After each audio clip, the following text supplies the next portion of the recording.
बोला नारी संगम ऋतु मते केवल पुत्र जन्म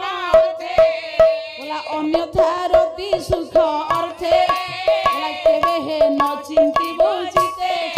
बोला जीवर स्वधर्म ए बाणी ये सकल वेदे परिमाणी बोला एहा न जानी मूढ़ प्राणी ये दुख को सुख दाय मणि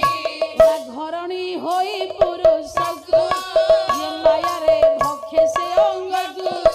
हे बणिते कवि लिखिले नारी संगम कर ऋतु अनुसार नारी ग्रहण कर अमावास्या संक्रांति आज्ञा रविवार निष्फला गुरुवार एकादशी द्वादशी दशमी 7 दिन 16 भितर पणिते नारी ग्रहण करंदो हे मोर पणिते रीतिनीति नियम को लक्ष्य कर नारी संस्पर्श करंदो जोग जन्म संतान जन्म हबो